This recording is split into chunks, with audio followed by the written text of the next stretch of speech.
Bonjour, bonjour, bienvenue sur le podcast d'étoiles. Aujourd'hui, je vous fais un petit podcast sur le solstice d'hiver qui a lieu cette année le 21 décembre à 10h21 heure de Paris.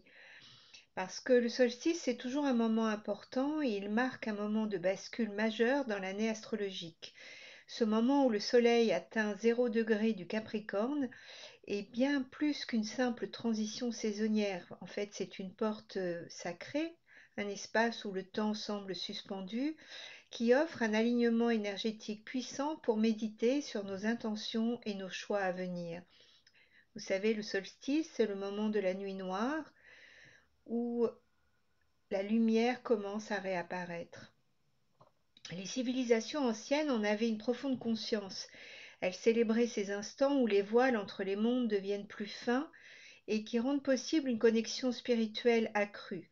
Aujourd'hui encore, le solstice nous invite à puiser dans cette sagesse ancestrale pour accueillir les transformations collectives et personnelles qui se dessinent. Le solstice d'hiver correspond au moment où le soleil arrive à 0 degré du Capricorne. Toujours. L'énergie du Capricorne concerne donc notre maîtrise et notre discipline. C'est une énergie qui veut se construire sur le long terme. C'est donc toujours intéressant de s'attarder sur la carte du solstice, d'autant plus que nous ne sommes qu'à quelques jours de l'entrée en 2025, qui sera, comme vous le savez sans doute, une année incroyablement riche en événements. Et d'ailleurs, je vous invite à lire ou écouter mon podcast à ce sujet sur mon blog, sur mon site. Quand nous regardons cette carte du solstice, nous voyons un carré en T entre le Soleil à 0 degré du Capricorne et l'axe des nœuds lunaires. Vous voyez que le nœud nord est à 2 degrés 03 du Bélier et le nœud sud de la Balance, à 2 degrés 03 aussi. Chaque fois que le Soleil se déplace vers le carré de l'axe nodal, c'est toujours un point de choix important. Le nœud nord indique le chemin de notre destinée collective dans cette vision plus large. Il s'agit donc de notre souveraineté, de notre indépendance. Comme il est associé à Neptune, il ouvre la voie à une souveraineté spirituelle, celle du guerrier spirituel. Vous voyez, la vigie, puisque on est non loin du bélier, Neptune est encore en poisson, mais le nœud nord est en bélier. Donc, la vigilance dans ce cas est de mise. En effet, cette énergie pourrait dégénérer en croisade ou en violence. Donc, il faudra être attentif à être bien centré par rapport à ça. Face à ça, le nœud sud en balance rappelle l'importance de l'équilibre. Il nous invite à conjuguer affirmation personnelle et considération pour les autres. Comme le dit le proverbe, seul on va plus vite, ensemble on va plus loin. C'est aussi une chanson, mais je trouve que c'est très parlant pour cette période. Cette période, justement, elle nous appelle à transcender la peur pour choisir le chemin du cœur dans l'authenticité et la souveraineté. On peut voir aussi que Pluton est situé à 0 degré du Verseau et qu'il confère à ce solstice une portée historique.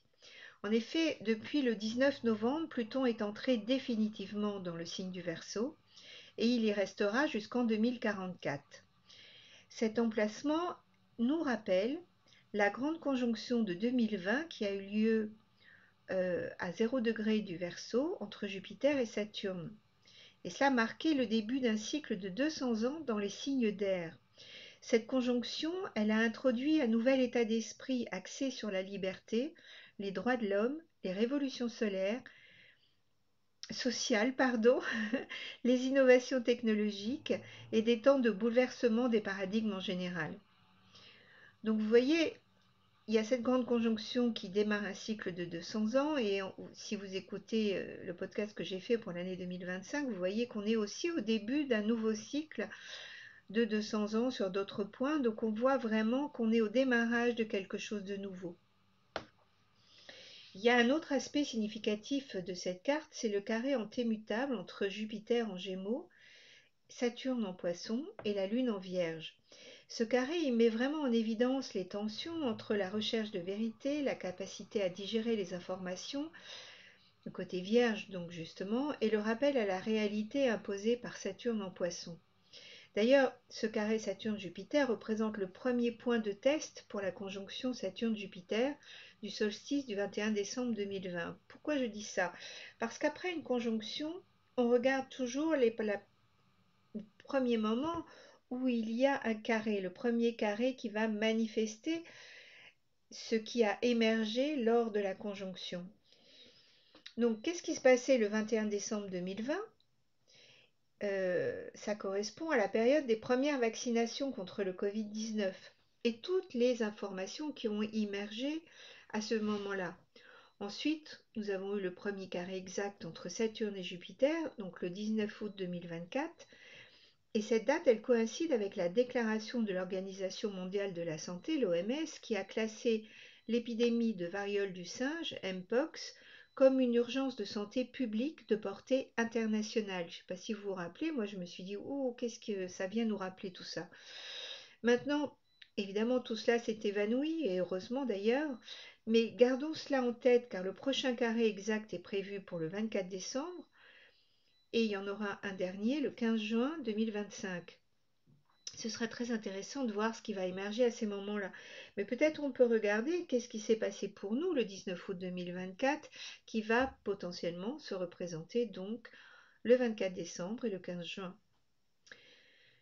Mars est aussi en opposition à Pluton. Vous savez, cette fameuse opposition qui accentue toutes ces polarités. L'opposition exacte a eu lieu le 3 novembre. Elle va se reproduire le 3 janvier, puis le 27 avril 2025. Donc cette tension, elle peut traduire des affrontements de pouvoir, des événements explosifs, bien sûr, mais elle offre quand même une opportunité de confronter nos ombres pour accéder à une transformation personnelle et collective bien plus profonde. Il y a quelque chose de plus authentique qui est permis là, ou va nous donner envie, qui va nous amener à poser des actes plus authentiques avec qui nous sommes et ce que nous voulons vraiment. Et puis pour nous accompagner, malgré ces tensions, il y a le trigone entre Jupiter en Gémeaux et Vénus en Verseau qui apporte une note de douceur. Cette configuration, elle favorise un amour universel et une compassion d'un plus haut niveau, j'ai envie de dire. Vénus en Verseau invite à créer un espace sacré pour la guérison, tant individuelle que collective. Ce moment nous pousse à réfléchir à notre capacité à incarner une nouvelle humanité fondée sur l'amour et la solidarité. La question que nous devons nous poser est la suivante.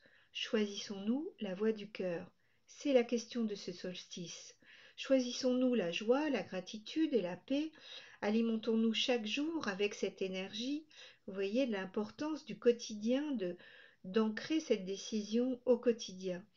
Nous sommes en pleine métamorphose et on traverse ensemble un processus de transformation massive en tant qu'humanité. C'est vraiment une nouvelle humanité qui est en train de se former là maintenant. Et donc, à nous de prendre conscience que c'est notre sauveur intérieur et non un sauveur extérieur qui nous permettra d'évoluer à travers cette métamorphose. Personne ne peut le faire à notre place. Aucun dirigeant ne viendra nous sauver. C'est nous, vraiment, à l'intérieur de nous, qui avons le pouvoir de faire quelque chose. Et comme le disait Gandhi, soyons le changement que nous voulons voir dans le monde. Ce solstice nous rappelle que la transformation commence en nous-mêmes. Il ne s'agit pas seulement de nous préparer au bouleversement à venir, mais de cultiver dès maintenant une présence consciente et une souveraineté intérieure, en cultivant l'amour, la joie, la gratitude et la compassion.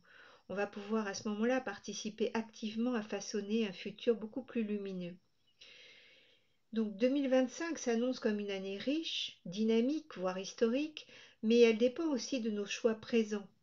Donc prenons ce solstice comme une opportunité pour réfléchir, pour aligner nos attentions et marcher vers un avenir plus inspirant, pour aller voir nos ombres et nous en libérer. Et prenons donc le temps pour nous recentrer, célébrons ce solstice et rêvons plus grand pour l'année à venir. Et que cette transition nous apporte la joie et la lumière. J'en profite pour vous souhaiter à tous un très joyeux Noël et beaucoup de lumière et de joie dans vos cœurs. Et je vous dis à tout bientôt pour le prochain podcast.